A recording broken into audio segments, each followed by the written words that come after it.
Bonjour à tous, très heureux de vous retrouver pour un nouveau numéro de WooZoom. Vous connaissez désormais la formule, on prend un joueur et on le passe à l'épreuve des faits. Aujourd'hui, on va s'intéresser à Leander Dundonker. Alors avec lui, une question simplement. C'est sa polyvalence qui le suit depuis le début de sa carrière et on essaiera de répondre à une question. Est-ce que cette polyvalence est chez lui une polyvalence intelligente? Vous comprendrez évidemment pourquoi on parle de cette polyvalence intelligente. Alors pour aujourd'hui, on a avec nous Patrick. Salut Patrick, tu vas bien? Et Jean-François, bonjour monsieur. Ouais, tout va bien. Tout va très Ouais. bien. Christian, comment vas-tu? Bonjour, bonjour, bonjour, tout va très bien, merci. Et puis, on a aujourd'hui Julien qui est avec nous aussi. Julien, tu vas bien? C'est Jean-François, salut à tous. Alors, ce que je vous propose, c'est de parler évidemment de Leander Donker. On le connaît tous, on l'a vu éclore en Belgique du côté du Sporting d'Anderlecht, un club qu'il avait rejoint quand il avait 14 ans. Et puis, il a intégré le noyau de l'équipe première alors qu'il avait 18 ans. Un autre de ces jeunes joueurs qui a fait son trou chez nous en Belgique et puis qui est parti vers un championnat plus huppé que le championnat d'Angleterre. On va essayer de retracer tout ce parcours-là et peut-être commencer par un bilan général de sa carrière.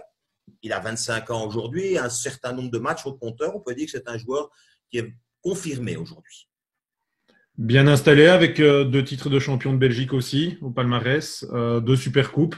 Et alors la victoire dans le tournoi de Viareggio là, à l'époque déjà. Donc c'était déjà un joueur qui a été très performant aussi en jeune du côté d'Anderlecht. Donc oui, tu l'as dit, parcours classique, comparable, peut-être au niveau du parcours à ceux de Tielemans, de Prat, sur les origines et sur le développement, je pense. Même génération, de toute façon. Mm-hmm.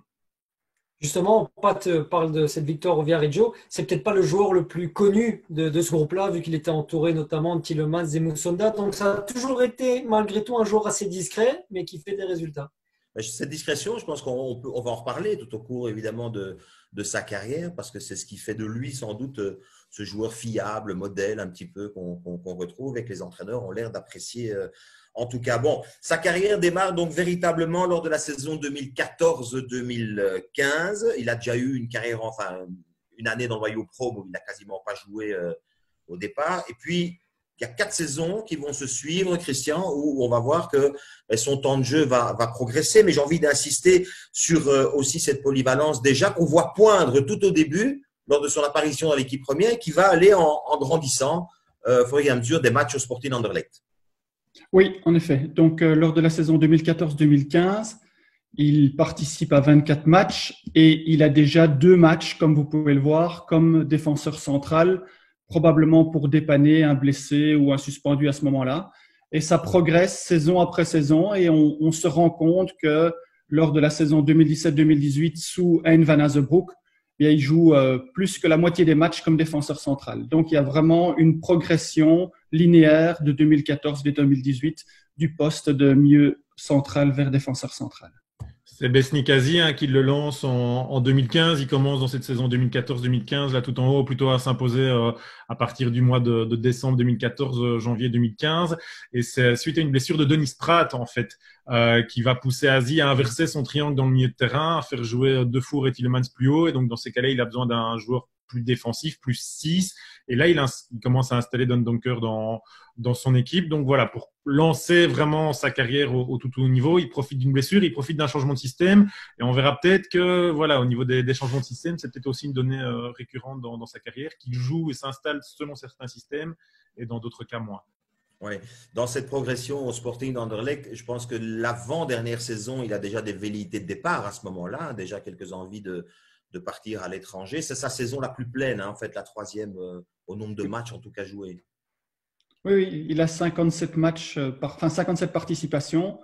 Et là, il avait déjà demandé pour partir pour un transfert. Mais comme je crois que Youri Tielemans était parti cette saison-là, la direction d'Anderlecht avait dit il faudra encore patienter un an.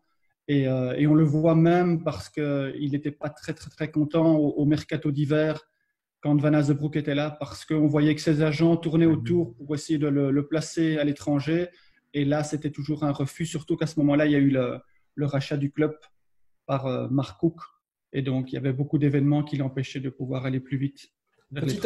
Petite observation sur les chiffres que Christian vient de nous montrer. Ça m'impressionne, c'est un joueur qui est toujours là. Ça aussi, vous parliez de fiabilité, mais c'est un joueur qui ne se blesse presque jamais. Ça, c'est vrai, Oui, absolument. oui. Ouais.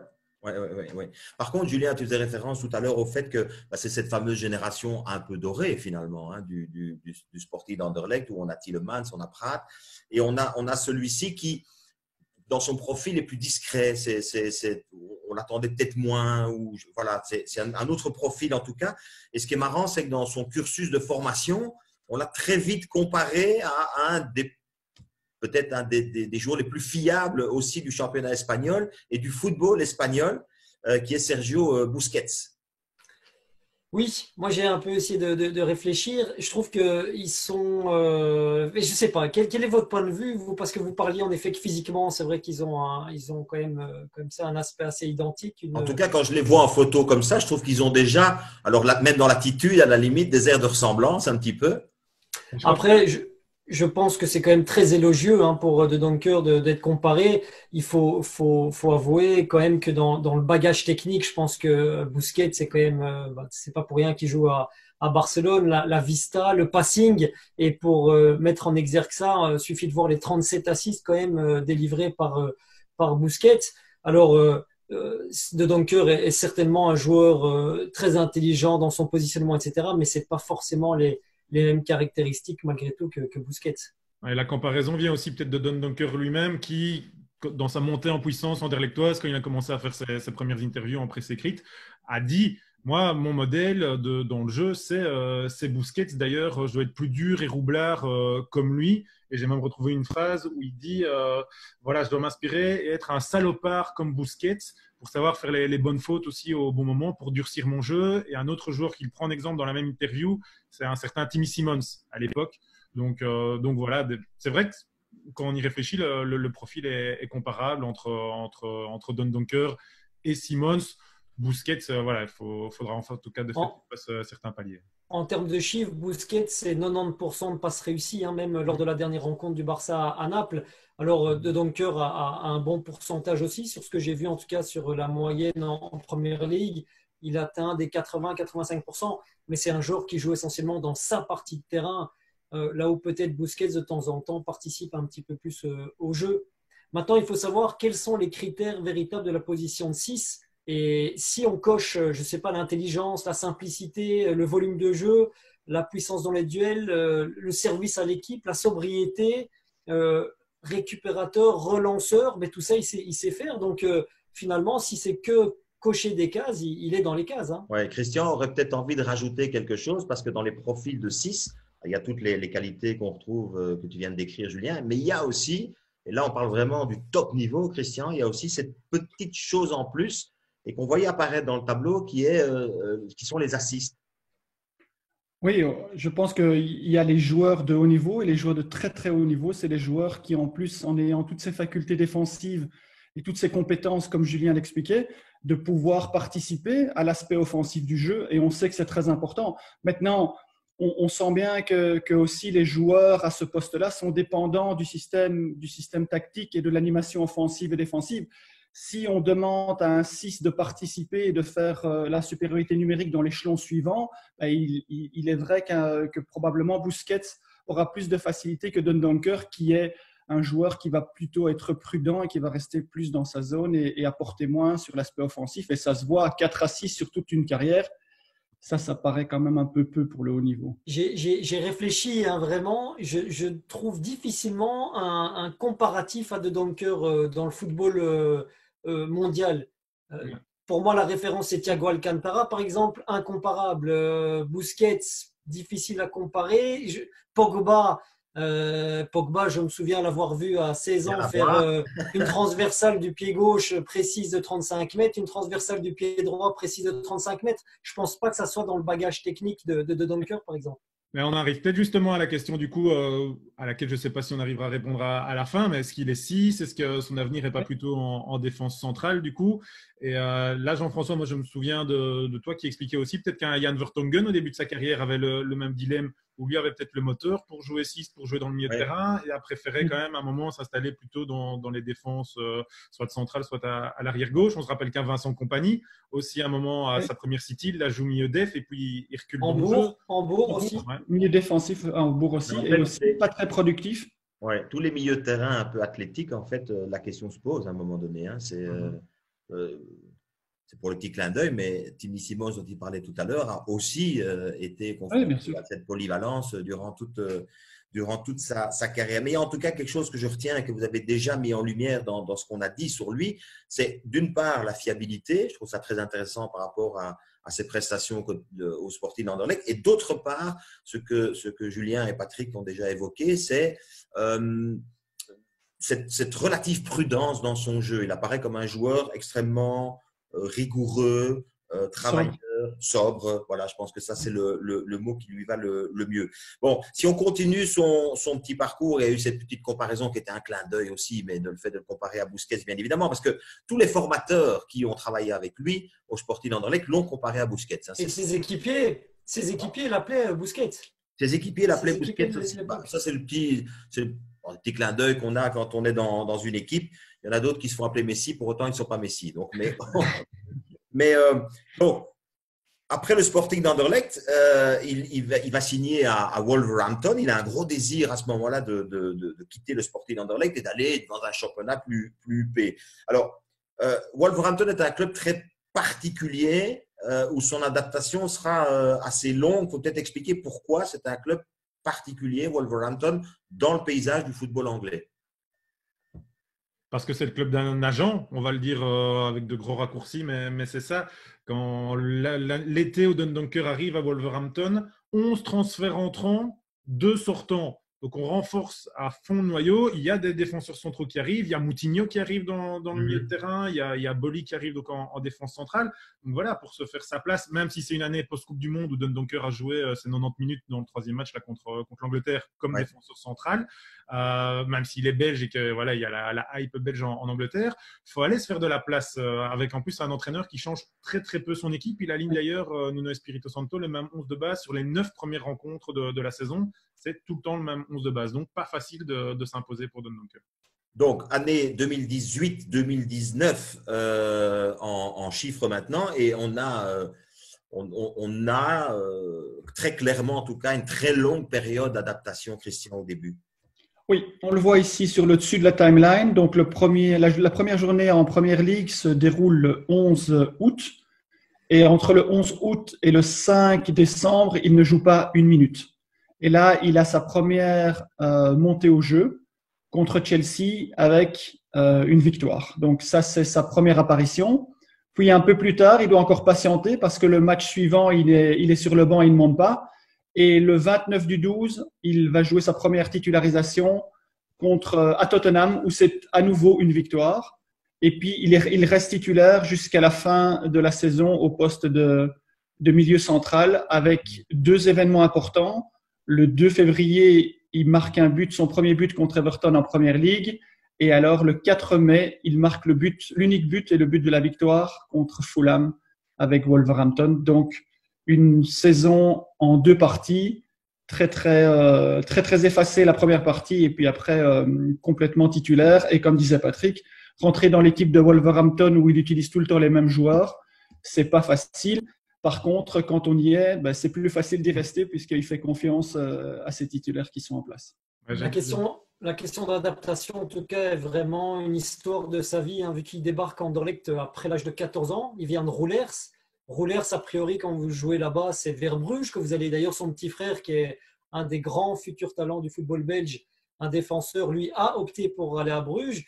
Lui, de ses 14 ans à Roulers, il part à Anderlecht, à la capitale. C'est déjà un choix compliqué. Et maintenant, Wolverhampton, donc j'imagine que maintenant, l'adaptation, il est au point sur les adaptations. Mais pour en revenir à cette saison-là, il a dû de fait faire preuve de beaucoup de solidité morale et mentale, je pense, parce qu'il attend même la 9e journée pour prendre place sur le banc, sur les 8 premiers matchs de la saison. Il est avec un statut d'international, Patrick. Avec un statut d'international qui vient d'être 3e d'une Coupe du Monde, dans le noyau. Et transféré à 15 millions à peu près. Ouais, c'est ça, ces alentours-là. Donc ça, et puis son intégration dans l'équipe, il l'a fait aussi parce que Nuno Espirito Santo, et j'en reviens à ce qui s'est passé peut-être à Anderlecht et ce qui se passera peut-être encore plus tard, change de système de jeu. Il passe avec un système, toujours ces 3 défenseurs centraux derrière, mais avec 2 attaquants devant. Il retire un ailier qui est Elder Costa à l'époque pour solidifier son milieu de terrain avec un vrai 6 qui est Dunker, entouré de Neves, de Moutinho. Ça peut changer autour de lui. Mais donc, c'est par un changement de système qu'il est arrivé dans l'équipe et pas en profitant de la blessure d'un concurrent ou quoi. C'est encore un changement de système qui lui permet de s'installer très durablement. Là, on l'a vu dans l'équipe. Mais ce que je trouve intéressant dans ce que tu dis, Patrick, aussi, c'est de mettre le doigt justement sur cette période délicate avec un statut pourtant relativement important, s'accrocher comme il l'a fait, ce qui démontre une qualité morale supplémentaire. D'autres auraient peut-être baissé les bras et auraient abandonné. Lui, il parvient à s'imposer. J'entends que vous parlez déjà à plusieurs reprises de Nuno Espirito Santo, son entraîneur, et je pense que c'est peut-être important de prendre un petit peu de temps quand même pour parler de cet entraîneur qui est un petit peu particulier. Moi, j'ai envie de dire, Christian, que pour un joueur de football, rencontrer un entraîneur comme ça semble une bonne chose parce que, je sais pas, c'est un profil qui est assez intéressant quand même. Ah, oui, Jean-François, j'ai un peu observé ce qu'il a fait avant d'arriver à Wolverhampton. Donc, il était à Porto juste avant. Et il a compris en fait les prérogatives et ce qu'il fallait faire pour être dans le haut du classement au Portugal. Et il a vu qu'avec l'équipe de Porto, il était dominant. Il avait des joueurs qui avaient des qualités au-dessus du reste de la ligue. Et donc, il n'a pas hésité à impliquer un système avec un jeu dominant, placé en général où il y avait un passage par les flancs. Il faut savoir que cette saison-là, Porto est l'équipe qui a marqué le plus de buts sur centre, 29 buts. Et donc, il avait des attaquants de pointe qui étaient des vrais attaquants de rectangle et qui pouvaient conclure les actions. Et puis, il est passé. Il a cette transition. Il faut savoir quand même qu'il est quand même le premier client de Mendes en 96, je pense. Et donc, Mendes lui a un peu, à mon avis, ouvert les portes pour Wolverhampton. Il est arrivé là. Il est arrivé en Championship. Et là, en Championship, il a compris les prérogatives aussi de la Ligue où il y avait beaucoup de jeux sur reconversion rapide et sur phase arrêtée. Et là, il est champion et il monte directement avec un système en 3-4-3. Et notamment, comme je l'expliquais précédemment, c'est son back gauche, Barry Douglas, qui est un des meilleurs donneurs d'assist dans cette situation. Donc, c'est pour montrer aussi l'aspect offensif de son jeu. Et puis, il passe en Première Ligue. Et là, on voit sur ce tableau où il utilise le système de 3-5-2 ou 5-3-2 en fonction de l'adversaire. Il faut dire que c'est d'abord une mise en place défensive qui est la plus importante. Il a toujours été partout où il est passé, il a toujours eu de très bonnes statistiques défensives. Et puis, donc cette première saison, on voit que le jeu dominant placé, c'est pas extraordinaire. Il termine 7e, je crois. Patrick, tu peux me confirmer ça? Oui, c'est ça, ouais. OK. Et donc, on voit qu'au niveau du jeu dominant, que ce soit placé ou rapide, s'installer dans le camp de l'adversaire en étant une équipe qui vient de monter de Championship, c'est pas très facile et donc il a des difficultés. Mais par contre, il compense énormément du jeu offensif par le jeu direct. Meilleure équipe du championnat sur jeu direct et 15 buts sur phase arrêtée, c'est aussi une performance intéressante. Et quand on voit cette saison sur 29 matchs, mais je pense que maintenant, comme le statut de Wolverhampton a un peu changé, il a plus de difficultés à marquer sur jeu direct parce que je pense que les adversaires ont étudié le système. Mais par contre, il est toujours aussi performant sur phase arrêtée. Et ça l'aide à être 6e au classement avec donc un entraîneur qui s'adapte en fonction des situations, en fonction de la ligue et qui vient pas avec un ego démesuré en disant je vais jouer comme ça et tous les joueurs vont s'y adapter. C'est ça, il va à la rencontre de ses joueurs, dans ce cas-ci à la rencontre aussi de Dundonker sur ses qualités, sur ce qu'il est et dans l'utilisation qu'il va donc en faire. Et c'est pour ça qu'on voulait s'arrêter à un moment donné sur ce parcours d'entraîneur pour montrer à quel point c'était quelqu'un qui semble en tout cas réfléchir aux différents systèmes de jeu, aux différentes animations pour mettre en valeur les joueurs qu'il a à sa disposition et dans ce cas-ci, Leander. Oui, Dunker, je pense très important justement dans quelques éléments que Christian a cités, mais important dans l'ombre. Christian a dit il attaque beaucoup par les latéraux. Là, de fait, c'était Douglas en Championship. Maintenant, c'est Doherty à droite qui est aussi un latéral très très offensif. Avoir un 6 à la Dunker qui reste assez bas peut-être, qui a du volume de course pour faire les couvertures quand on attaque justement avec les latéraux très élevés, c'est très important. Et aussi avoir un 6 à la Dundonker qu'on défend à 5 et que lui, alors dans son rôle de pare-choc, peut défendre vers l'avant, ce qu'il faisait peut-être déjà aussi du côté d'Anderlecht. Son profil correspond au système général d'Espirito Santo. Donc, c'est une belle rencontre, je pense, ces deux-là. Ouais. Avec un apport en plus sur les phases arrêtées offensives, où là, il y a une clé importante aussi pour faire sauter les verrous adverses, bien évidemment. Donc ça, c'est un petit peu pour le profil global. Pour en arriver en fait à cette saison-ci, qui a été malheureusement stoppée par ce qu'on sait, hein, c'est tous ces problèmes sanitaires, etc. Mais voilà, c'est ce qui était un peu pour lui la saison quand même de la confirmation, où il est titulaire indiscutable cette saison. Ça mérite quand même plus d'explications, c'est de comprendre encore un peu mieux, aller encore un petit peu plus loin dans la relation qu'il y a entre le joueur Dundonker, sa position sur le terrain et j'ai envie de dire les circonstances ou les animations diverses de l'entraîneur. Je te laisse expliquer, Pat. Oui, il y a une croix rouge là en plein milieu, je pense, qui explique beaucoup de choses. C'est la blessure de Bolly en fait en défense centrale, parce que on l'a dit, Spirito Santo, il n'a quand même pas beaucoup bougé certains postes. Donc ces trois défenseurs centraux, souvent Cody, Bolly, Bennett ou Seiss, voilà, il y en a 4. J'ai cité 4 noms là, mais c'est quasiment des immuables selon les blessures des uns et des autres.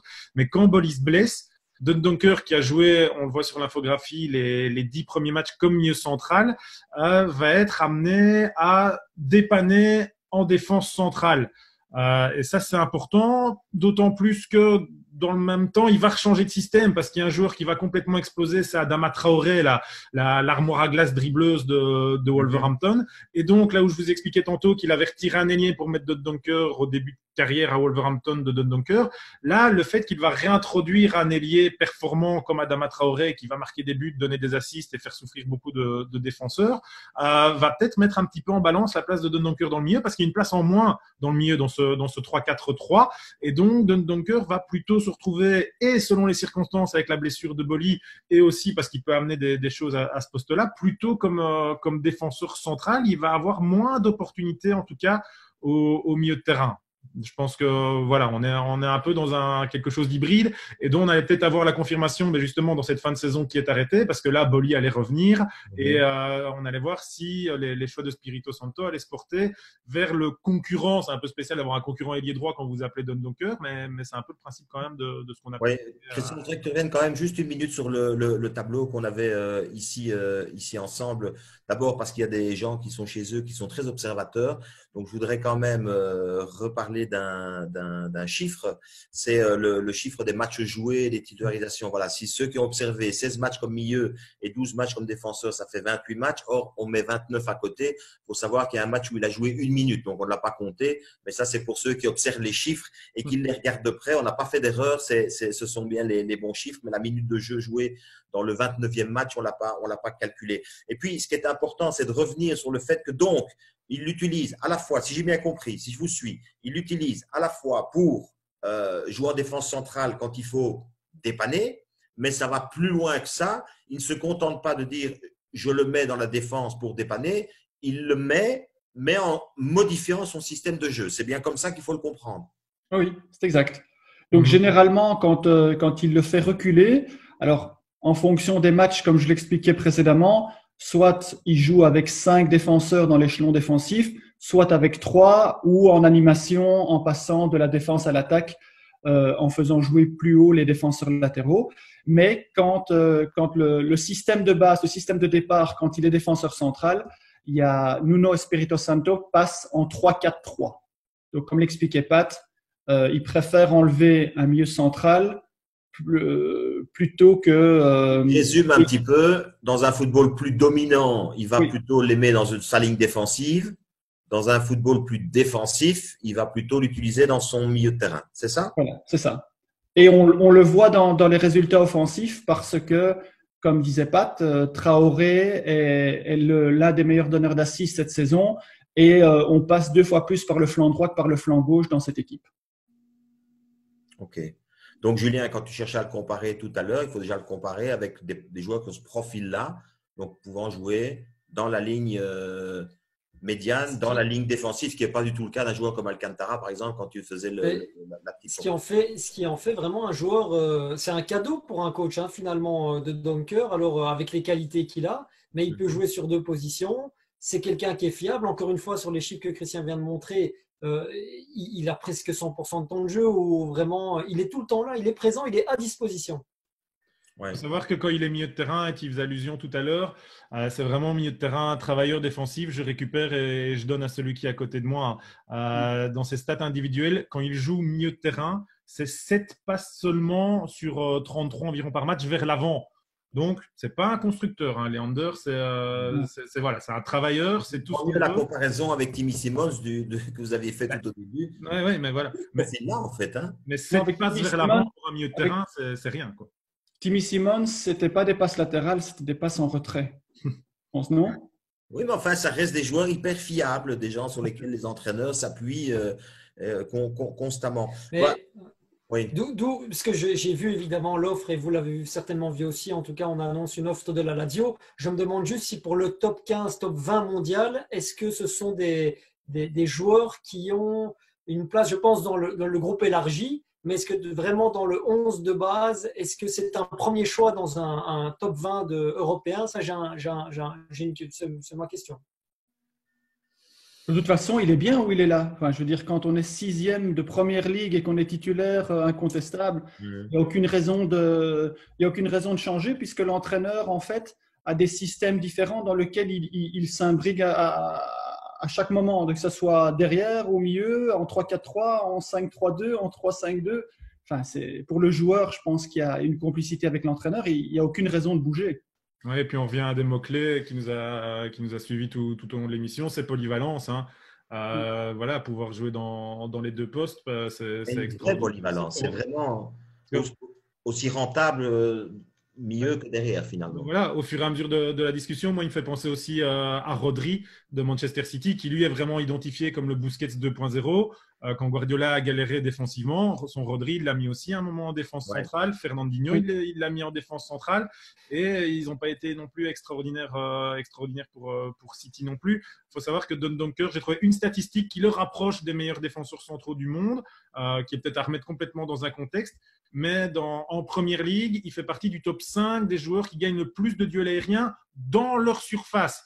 Donc, autant dans les autres secteurs du jeu, duel aérien, ce n'est pas forcément, malgré sa taille, sa grande force. Peut-être les duels aériens offensifs dans l'autre surface, on l'a dit, il marque surface arrêtée. Donc, c'est peut-être un déclic à avoir aussi, un petit peu plus de se donner la peine, de rentrer dans le duel, d'être plus dur. Surface arrêtée à l'arrêt, quand il est concentré dès le début, il y va, il est très efficace, très certainement dans sa surface et dans la surface adverse. Maintenant, il pourrait être au top mondial, comme Julien le disait, au-delà de l'apport offensif, on parlait, il doit peut-être aussi avoir cette arme physique en plus à tout moment du match. Je t'ai entendu donner un chiffre tout à l'heure, Patrick, juste avant que l'émission ne commence, mais tu parlais, je pense, de 40% de duels gagnés de la tête dans l'ensemble du terrain, et ça monte à 70% lorsqu'il est dans sa surface défensive.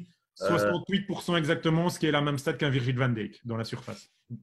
Ok, donc c'est évidemment un chiffre assez marquant, et juste quand on le met évidemment en comparaison avec Virgil van Dijk aussi, et ça se remet avec l'efficacité offensive dont Christian parlait aussi quand il est dans le rectangle adverse. Ce qu'on demande finalement à un joueur sur son efficacité, on parle souvent de l'efficacité dans les 2 surfaces, dans les 2 16 mètres.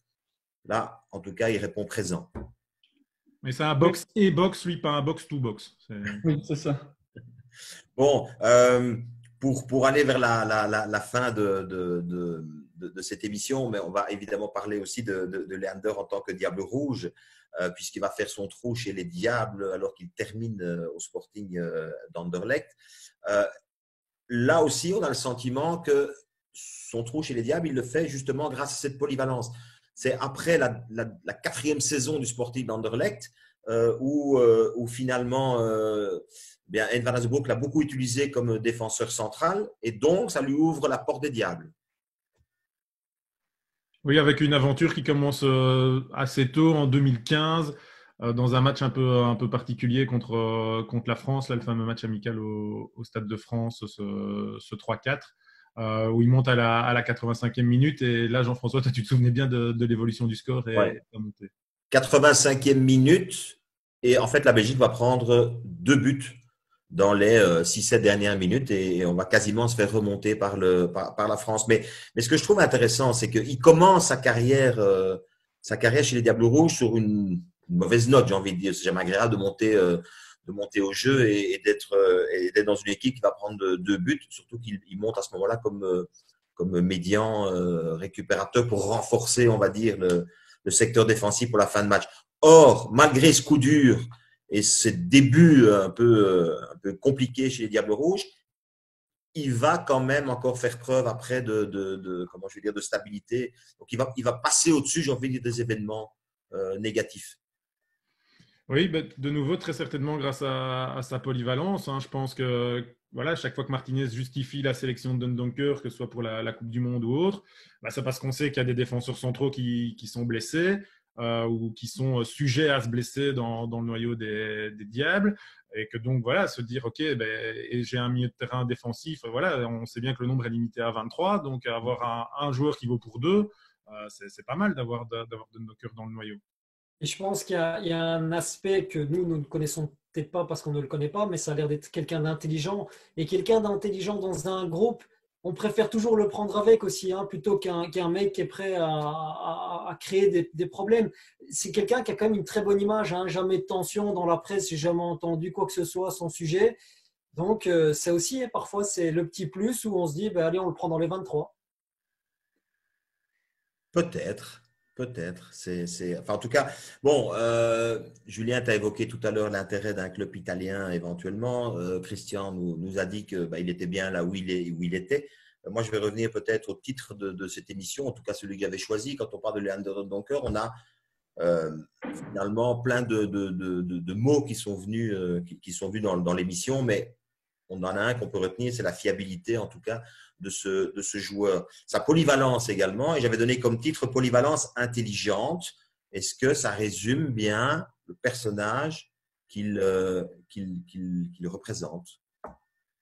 Je pense, mais il devra mettre son intelligence peut-être en marche et au service d'un choix qu'il devra peut-être faire aussi à un moment dans sa carrière. Dire, voilà, OK, lui, on sait bien qu'il veut s'identifier comme un milieu de terrain, c'est ce qu'il préfère, qu'il accepte parce que c'est justement, comme Julien le disait, un bon gars et un joueur de noyau de dépanner défenseur central. Voilà, faudra voir à un moment s'il doit faire un choix ou s'il bâtit toute sa carrière comme ça, s'il recule beaucoup plus tard dans le jeu en défense centrale, mais peut-être qu'au tout haut niveau, je ne sais pas, il a peut-être un profil plus de défenseur central que de milieu. De fait, le passage à la Lazio, ça peut être un test éventuellement, remplacer un Milinkovic-Savic, parce que s'il part à la Lazio, ce serait pour remplacer Savic qui partirait. Donc on est quand même vraiment dans des rumeurs de mercato. Mais Milinkovic-Savic, il faut le voir jouer. Il a un apport offensif hyper intéressant.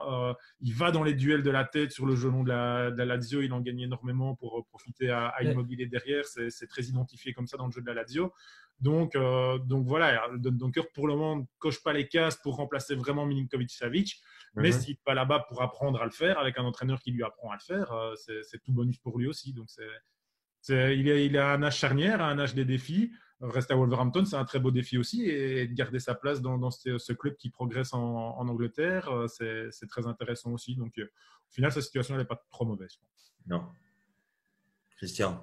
Moi, je pense que sa carrière et le niveau de sa carrière sera dépendant de l'entraîneur et de l'animation. Ici, je pense qu'en analysant de plus en plus cette semaine, en préparant cette émission, on se rend compte en fait qu'il a à côté de lui comme entraîneur quelqu'un de très intelligent et qui a adapté en fonction des circonstances et il lui trouve ses qualités, il peut les utiliser dans tous les systèmes possibles.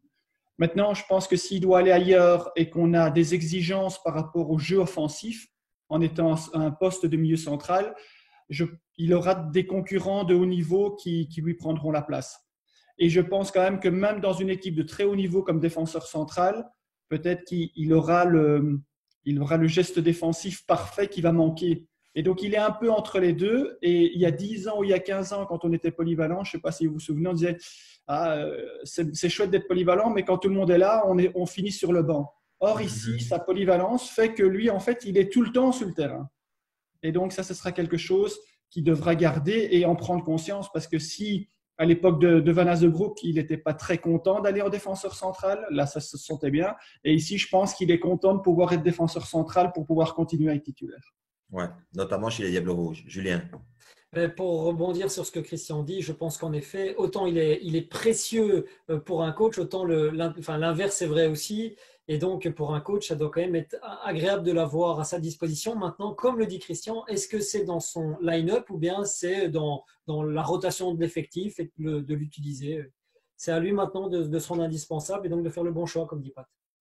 Voilà, je ne sais pas si quelqu'un veut rajouter quelque chose avant la conclusion de cette émission, mais je pense qu'on a pu tout dire, en tout cas, sur ce profil d'un joueur qui a 25 ans, qui a donc encore plein de belles choses à vivre dans le milieu du football. Cette fiabilité, en tout cas, lui permet d'être là où il est pour le moment.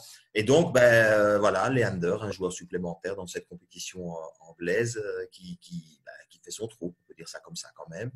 Donc, je vous remercie en tout cas tous les trois pour cette nouvelle émission, ce nouveau numéro de Vous Zoom et à l'épreuve des faits. Cette fois, c'était Leander Dendoncker qu'on a voulu mettre et on a, je pense, aujourd'hui une meilleure idée de son profil. Merci en tout cas, Julien. Merci. Merci, Christian. Merci, Patrick. Et puis, merci à vous aussi de nous suivre, de nous être de fidèles, de plus en plus nombreux en tout cas, à suivre Vous Zoom tous les lundis. Eh bien, à très, très vite en tout cas. Et puis, à bientôt. Et puis, soyez encore très prudents. Au revoir.